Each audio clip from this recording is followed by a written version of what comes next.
बिहार में नई सरकार बनाने की औपचारिकता ही बाकी रह गई है। आरजेडी सहित 4 दल नीतीश कुमार के नेतृत्व में सरकार बनाने को तैयार हैं।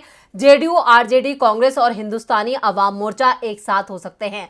आरजेडी के नेता चुप्पी साधे ताजपोशी का इंतजार कर रहे हैं, लेकिन सरकार बनाने को लेकर उनकी पहली प्राथमिकता गृह मंत्रालय है, जो हमेशा सीएम नीतीश के पास रहा। लेकिन अब गृह मंत्रालय आरजेडी के पास होगा।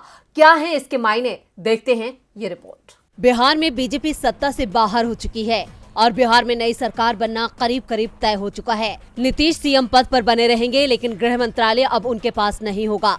आरजेडी ने जेडीयू के समर्थन में हां कहने की एवज में गृह मंत्रालय की मांग रखी थी। जेडीयू के लिए गृह मंत्रालय के लिए तैयार होना आसान नहीं था, लेकिन जेडीयू हर हाल में बीजेपी से अलग होने का मन बना चुकी थी। इसलिए जेडीयू ने अब गृह मंत्रालय आरजेडी को दे दिया है।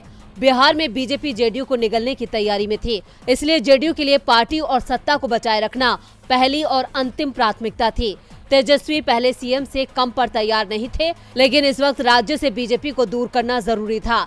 इसलिए तेजस्वी ने नीतीश के साथ गृह मंत्रालय ले लिया और नीतीश के साथ सरकार बनाने के लिए राजी हुए।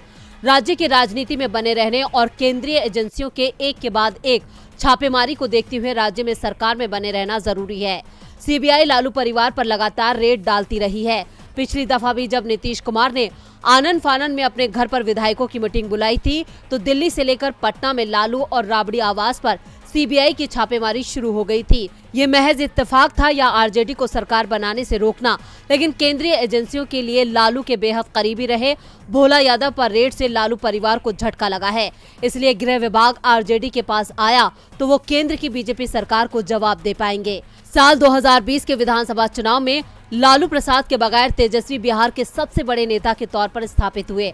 आरजेडी सत्ता से महज कुछ कदम दूर रह गई।